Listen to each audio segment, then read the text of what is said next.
And yet, any other country around the planet would probably chew their arm off to have the volume and revenue our system has, even with its reduced scope. There's a lot of strength in this system, and it's a key part of our economy that a lot of folks depend upon. And one of the reasons that is because of the hardworking men and women in the United States Postal Service. And we have folks here today who are out there on the workroom floor every day. There's some familiar faces again here that we've connected from my own stomping grounds in Northern. The financial situation of the Postal Service is still quite precarious, and in our review of the actual prices that the Postal Service sets for products and the costs for it, we indicated that there were areas in which prices did not cover cost and in which work-sharing discounts were greater than the savings the Postal Service has from those work-sharing exercises. We have Congressman Sean Maloney from New York, the upper suburbs of New York, and this is the first time that we've had a congressman actually come to our meetings to thanking you again, and thanking you on behalf of the hardworking folks in the Hudson Valley who are going to be impacted by the consolidation, proposed consolidation of the Mid-Hudson Postal and Distribution Center in Newburgh, New York. I've recently moved my office to Newburgh, New York because it's the crossroads of the district, and it's also an area that desperately needs the employment that accompanies this distribution center, and it's an outstanding community in which to locate a distribution center. You know, as their member of Congress, as the member of Congress who represents Newburgh and the Hudson Valley, I want to be their advocate to ensure that everything possible can be done to minimize the impact of a potential consolidation on these hardworking folks in my community. And if that means doing what no member has done before, which is testifying before all of you, then I welcome that opportunity.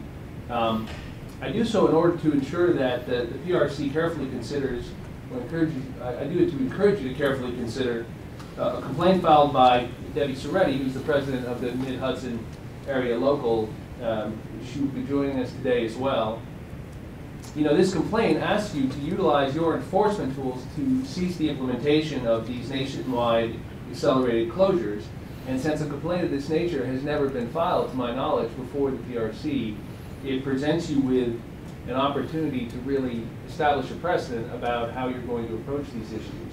And so I would encourage you to pay special attention to this, because it will determine your level of oversight, and the attention you pay to this consolidation will determine in some ways the precedent for how you approach these going forward.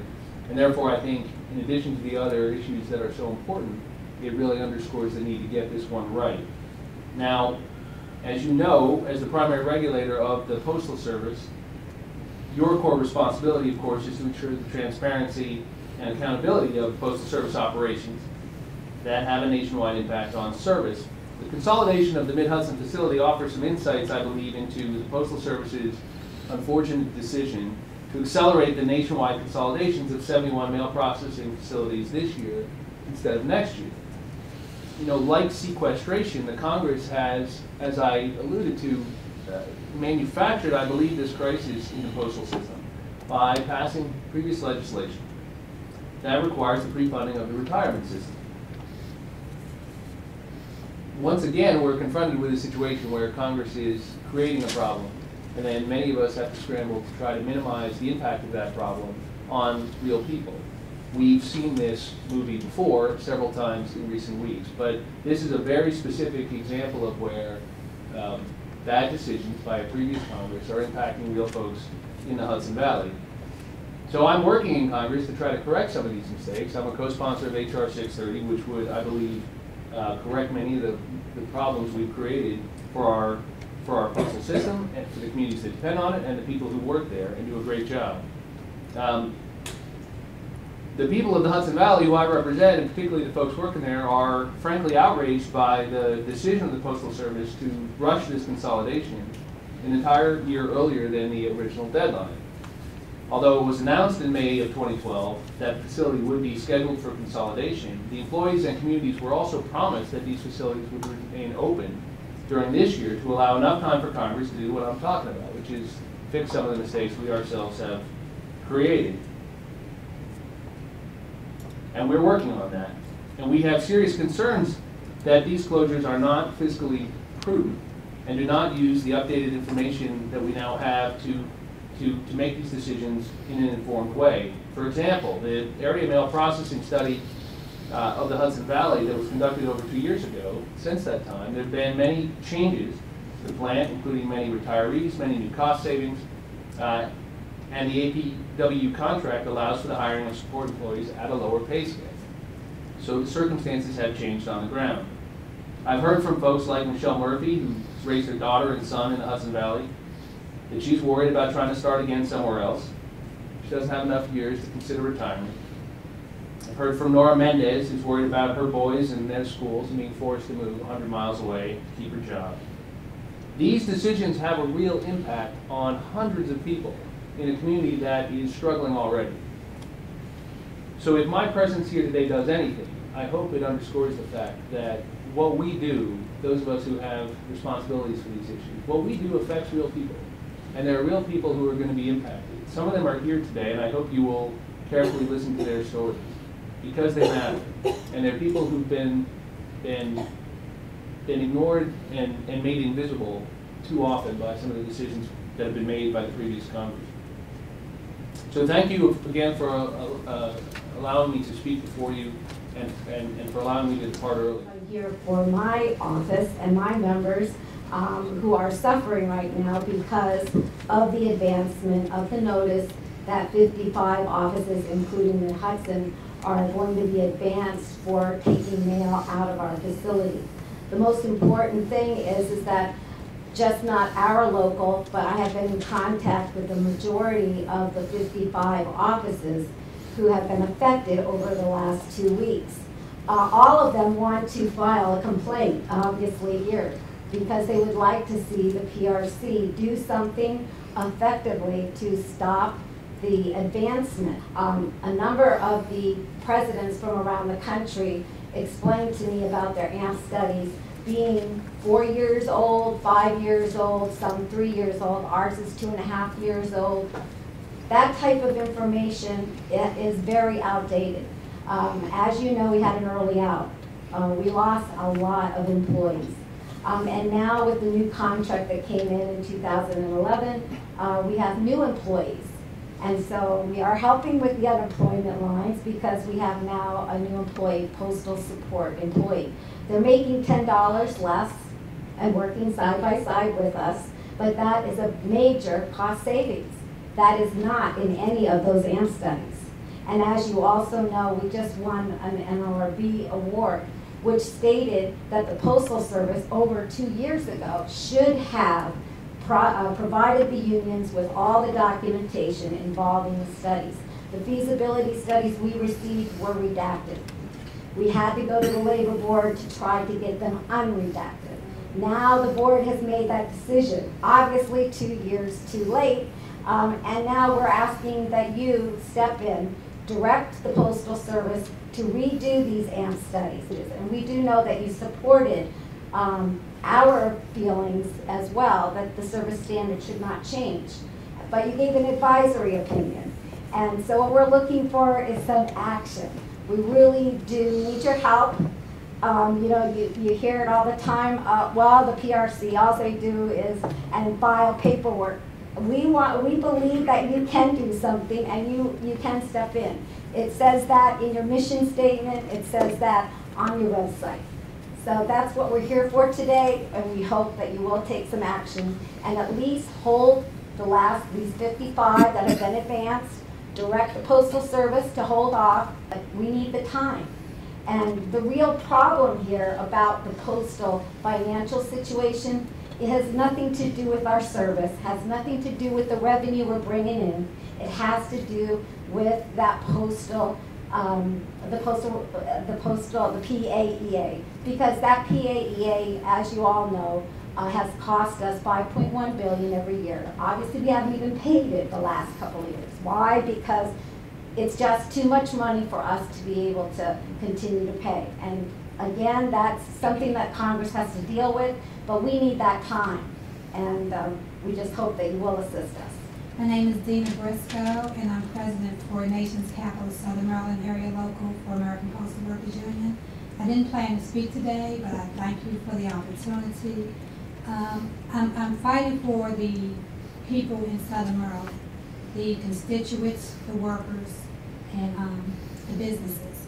Basically, Southern Maryland PNDC is a very viable building for the Postal Service or area. It has a NDC, it has a PNDC, it has a CBF, it has 2 vehicle maintenance offices, shops, it has a surface transit site. It's right on the line of the Beltway, which extends towards the Southern Maryland further area out and the suburban area. The mail right now, the Postal Service has done 2 examples in our district to move the mail. One was the 206 mail that's already been moved into 207, and that's for cancellation and for processing. Then the mail has to go back to 206 to be sorted again, prepared by the clerks there to go out to the carriers. So that's already causing major delay for the people who live in Southern Maryland. We have a lot of rural areas in Southern Maryland, and people need their mail in a more timely manner. Another example of the Postal Service management making these type of changes was when they sold 2 of the buildings. I represent the same employees in the Bethesda area, which is a 208 office, but it falls under my jurisdiction. They sold 2 of the buildings to save money, and they rerouted the employees to different places. They end up they were leasing the building from the people they bought it from, end up having to pay more money to them. So they end up having to leave the building, find other places to move the employees. So now they're purchasing 2 more buildings. So I don't see this as cost savings. And these examples of these movements, they haven't proven to save money. It's ended up costing the service more, and it's displacing employees. Some of these employees still don't have a permanent work site. They're working in different offices, which are pretty crowded. I would ask the Postal Regulatory Commission if you could help the Postal Service to look at ways of growing versus depleting service and quality services to people in our district. Thank you. I'm an example of an excess person. I actually live in New Jersey. My facility in New Jersey closed 2010. I was access to Mid-Hudson. I've been there. I would love to stay there, even though I got to travel over an hour now to my work. My husband also works for the Postal Service, but he works over an hour the other direction. So if they do go ahead and close Newburgh, I'm not sure what's going to happen. If they ended up saying, all right, you got to go to Albany, that's 3 hours from my house. So I guess I'm looking, I'm sure there's other people out there who have problems, who are married, who want to stay where they are. And this lady had mentioned about delay of the mail. It's only going to get worse. You start closing these facilities, there's going to be more delay in mail because they're not going to be able to get the mail there in time, especially in the wintertime. You get Albany, forget it, with the snow and everything up there. They're talking about taking some more mail, going up there, sorting some of it, bring it back to us so we can sort it again to get it out to the AOs. I mean, that makes no sense whatsoever. So I feel, like Debbie said, please, if you could, or I think you can, help us, keep these facilities open. Hopefully the government will wake up and say, all right, now we got to do something. No more delays. Joe Sheldon, I'm president of Red Bank Area Local in New Jersey. I know you're an advisory group. You can't make the post office do anything. You can only issue an opinion. I know they today or yesterday decided to not go to the 5-day delivery because we're going to wait to see if Congress, in their infinite wisdom, can resolve some of these problems with the post office.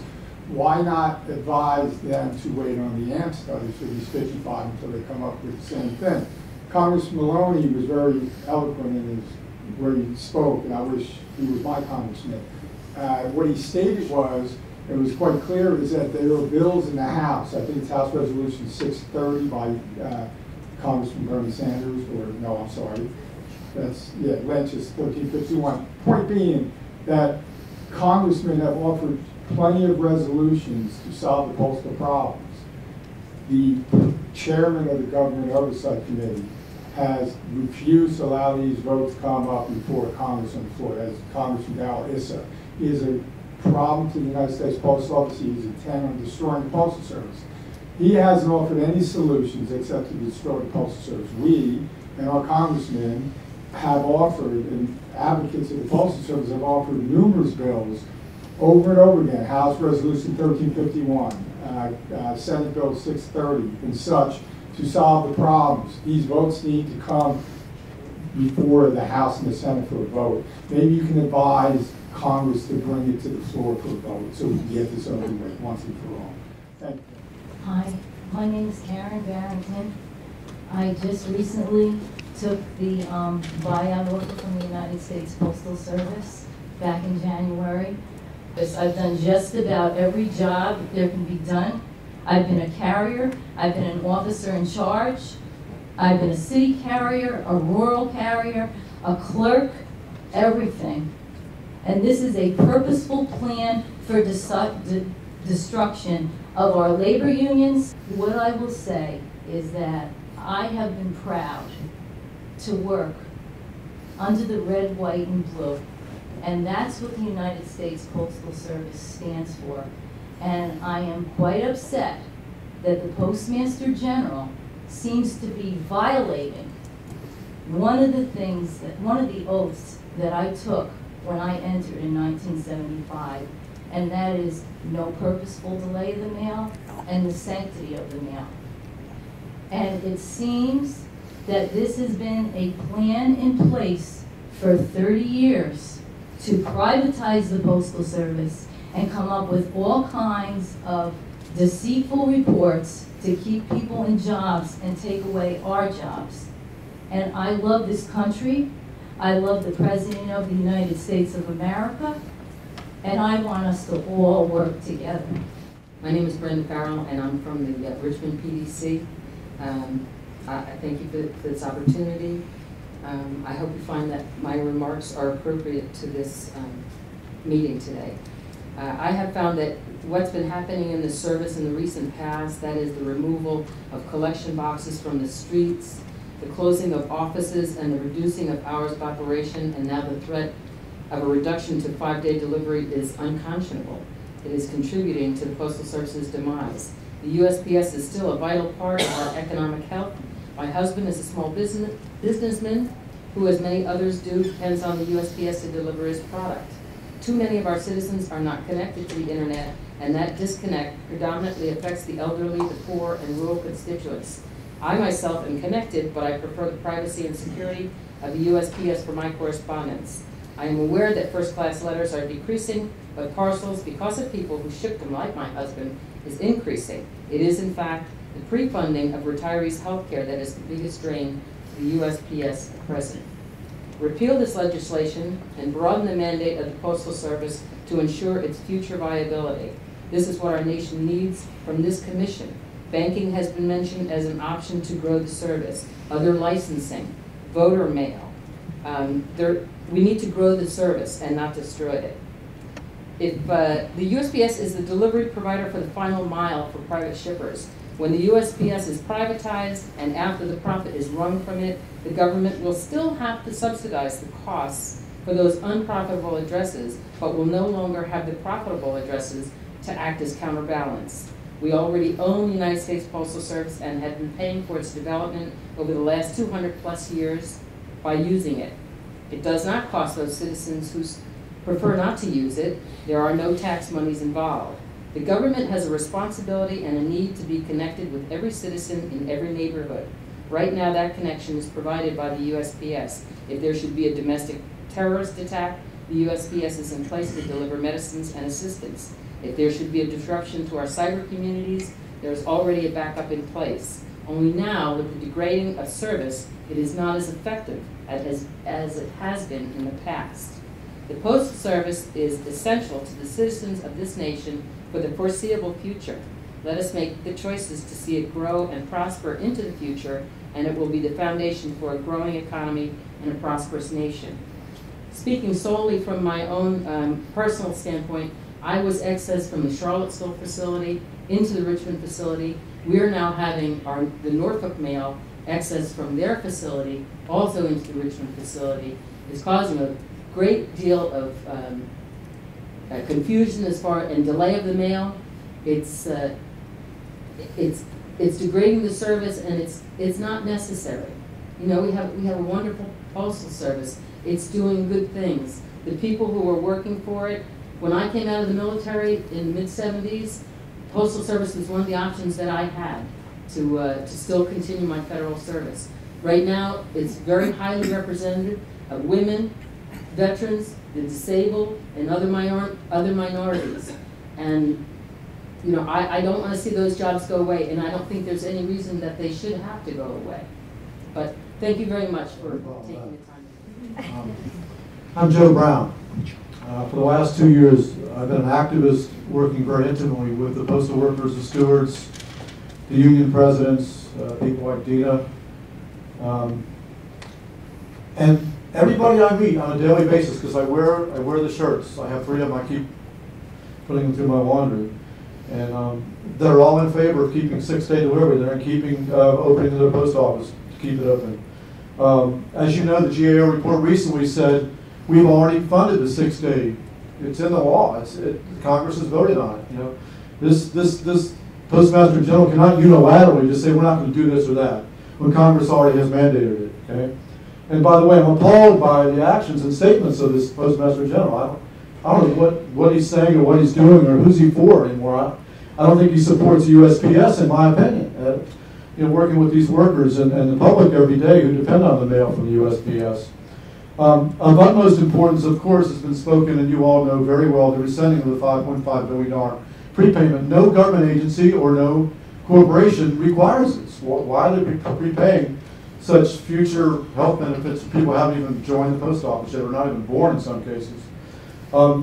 So Saturday business is a big business day. When I take petition or I go to my local post office to talk to people, up till 4 o'clock, if it's still open till 4 o'clock or 12 o'clock, they have big boxes of mail they're taking to the post office, and they love to get their mail and post office delivered to their house. Because this keeps 7 million people who are running businesses around the USPS. That you all do a wonderful job as Regulatory Commission running, as we've heard today. I mean, I'm impressed by what I've heard in the last hour and a half. It's my first postal regulatory meeting. I'd like to come back again. So, I don't know what else I can say, but these are great people. They're hardworking. They've all said it this morning and this afternoon. And I'm going to continue my work. We're going to go up in the Hill today and talk to a few more congressmen and senators like we've been doing and sending emails out. And the community supports us. They really do. The top-rated agency for the last 10 years, United States of America, United States Postal Service. Thanks to you, thanks to them, thanks to everybody working together. So let's keep up the good work. Philadelphia had the highest rate of deep poverty in the country.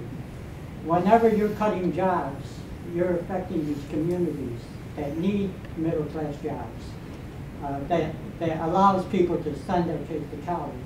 Every time you close a processing plant, a post office, when you reduce hours, you're affecting people in those communities. Your responsibility is not to the businesses, but to the people who live in this country. The post office closings especially affect seniors, the disabled, the incarcerated, immigrants, rural communities, people without permanent housing. They really rely on the post office, and every time you make it more difficult for people to get to a post office or to buy those products, you're affecting those communities. So this year is the 45th anniversary of Martin Luther King's Poor People's March.